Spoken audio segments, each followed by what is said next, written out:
Follow your passion might be one of the most dangerous advices anyone can give or receive, according to Cal Newport.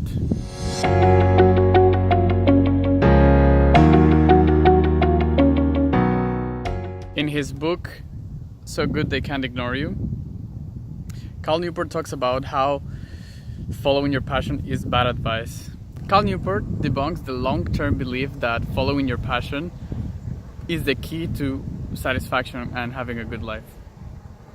In his book, he basically outlines 4 rules that create your passion.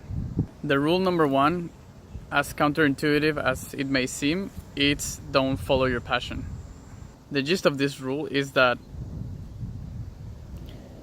if somebody tells you follow your passion, what this instills in your mind is that there's something out there that you have to find, and that this is your passion, and once you find it, you're gonna be happy, and once you find it is all you need to think about. But in reality, like Cal Newport says in his book, is the thing about passion is that it's a skill, it's an ability, it's something that you do, and then when you feel like you're really good at it, then that in return makes you feel good. And then the more you do it, the more good you feel about it. And then after a while, after a long time, then you consider this to be your passion. But the problem with follow your passion advice is that they tell you that there's something out there that you need to find. And then what happens is that most people, they spend all their life looking for this passion that it's out there, instead of actually just trying something and see if they're good at it and if they like it, and then do it for a long period of time until you start to feel that you're good at it, and then it will become your passion. The rule number 2 in his book is be so good they can't ignore you, and the importance of skill. Basically, in this rule, he explains that skill trumps anything, and it depends on, like, most people don't think about what they do as a skill. They just say like, oh, this is my job, this is what I do. But in reality, every time you do something repeatedly for extended periods of time, this is a skill, even if you don't notice, or even if you don't know that it's a skill. So for instance, someone that goes to the gym and works out every day, the more you do it, the more you're going to be comfortable lifting those weights, and the better your technique is going to be. So then you do this repeatedly for long periods of time, and then you become a professional in this. And therefore your skill is weightlifting, for example. And in this rule, he also emphasizes that people should be more concerned about the skills that they're learning. They should choose a skill and not a field. And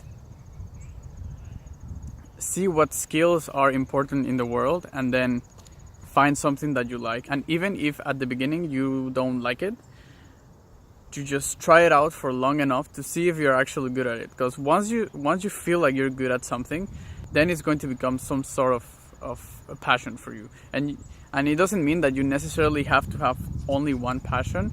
You can have multiple passions. Rule number 3 is turn down a promotion and the importance of control in your life, in which I argue that control over what you do and how you do it is one of the most powerful traits you can have when creating work you love. This means basically that sometimes you might get promoted in your work, but this will mean that you will lose control of what you do and how you do it. And this might seem counterintuitive, but you will feel worse when stuff and things that happen in your environment are out of your control. So even if it's a promotion that's gonna pay you more money, sometimes that doesn't mean that you're gonna feel better about your job. So Cal Newport argues that if it's better for you to have control over everything that you do and how you do it, because this in turn will give you the satisfaction of knowing that if something went good and something was successful, it was because of you. But this means also that if something goes bad, it's entirely your fault because it was entirely in your control. So this will also give you a sense of self-responsibility in all the things that you do. Rule number 4, act big, think small. What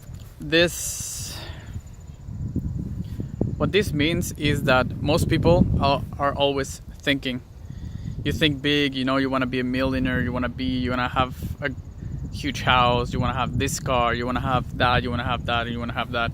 But how much of your time do you spend thinking instead of doing something?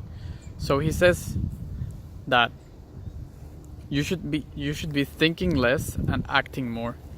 You should be practicing more. You should be getting better at a skill more instead of thinking about getting better at a skill. It's a concept that is easy to understand, but difficult to grasp, difficult to actually apply and execute. Because one thing that I feel like holds people back towards doing more and thinking less is basically fear. Basically fear and fear of what other people think about them. So a technique that he explains in his book is that instead of setting a huge goal that's gonna take you years and years and a lot of effort to do, it's better to set small goals, like daily goals, weekly goals, monthly goals, and that these goals will, combined, will get you closer to your big goal. Because every time that you do something, that you complete a task and you complete a goal, you feel more capable of doing it. So if you're constantly winning, like achieving goals, small goals, the feeling that you have that you are capable of doing it is gonna be bigger every time. And this will start to remove the fear that you have that maybe this is not for me, maybe I'm not good at it, maybe I'm not enough, maybe I can't do this. So setting small goals and completing those goals are more important than setting huge goals. Cal Newport also talks about mindset and what's the difference between having a passion-oriented mindset versus having a craftsman-oriented mindset. And basically the difference is, if you have a passion mindset, then you might be thinking, what can my work and my skills do for me? That's the passion mindset. And then the craftsman mindset is, how do I create extraordinary value and serve as profoundly as I can? So think a little bit about the difference between these two. One is about what does my work can do for me, and the other one is how do I create something of extreme value and that is going to serve someone else as profoundly as I can. And this shift in mindset is, I think, is one of the most powerful ones, because it switches your mind into creating something of amazing value and then giving that to the world, and in return you're gonna get compensated with equal value or more value, whether it's money, whether it's people, whether it's relationships, whatever it is, versus a more selfish way, I would say, which is, I'm gonna do this work, but is it worth it? Because I don't know how much I can get out of it. I don't know how much money I can get from this work.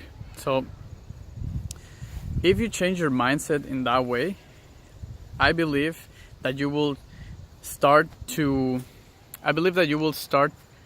get into the mindset of mastery.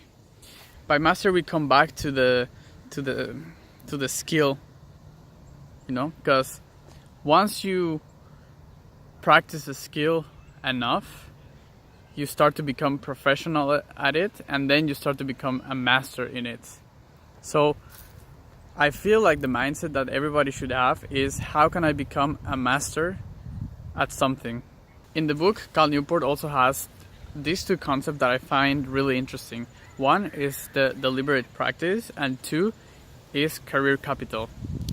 Deliberate practice is basically how many hours do you spend actually getting better at a skill.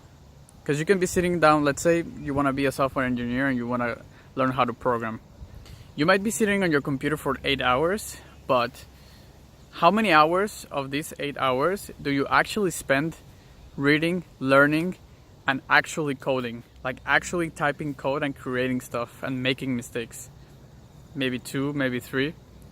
And probably the rest of the time you are either on Facebook, watching YouTube, answering messages, getting distracted.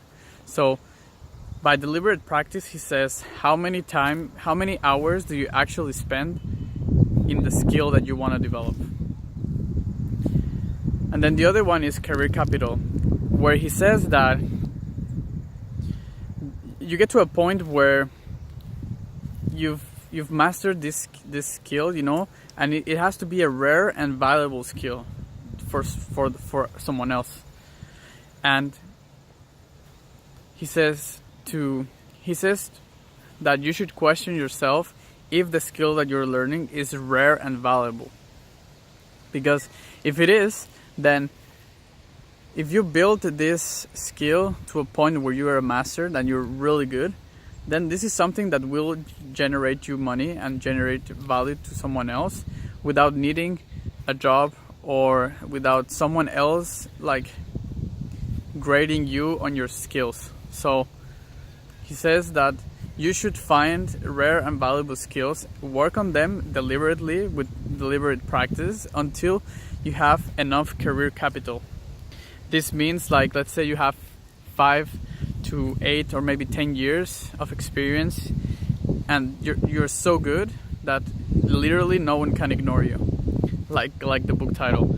And once you have this career capital, then you can cash in all this career capital for work that you really love. Maybe is freelancing and having time and place freedom where you can work and you don't need to be at an office from a 9 to 5, you know. Or maybe you develop skills in marketing and business and you open up your business and then you don't have to stay at a 9 to 5, you know. This doesn't mean that a 9 to 5 is a bad thing, because maybe you really like, you know, being with other people, being part of a team, working for something greater, you know. Maybe you enjoy that, and maybe a 9 to 5 will give you that. But remember, if you have control over how you do things and what you do in your 9 to 5, then you're not gonna hate your 9 to 5. Because most people hate their 9 to 5 because they don't have control over of what they do and how they do it. So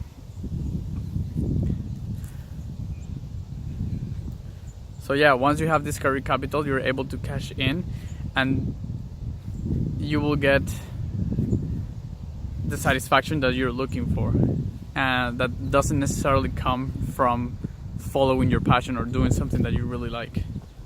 Well guys, this was a brief summary of the book So Good They Can Ignore You by Cal Newport. I really recommend this book to anyone so you can read more in depth about this concept that he has, and it's really interesting because it's a very counterintuitive approach to careers and skills and what you want to do with your life. And I think everybody should read this book so they can have a different concept than the one that everybody is telling you about, that's been in like internet and books and like forever. So if you want to check the book, I'll have a link in the description where you can buy the book, and maybe just you can tell me what you think about this book in the comment section down below. And if you like this video, give it a thumbs up, and remember to subscribe and hit the notification bell so you know when I'm gonna be uploading more videos. I'm gonna do more book review videos and my approach to what I learned from them. And I hope you like this video, and I'll see you in the next video. Bye.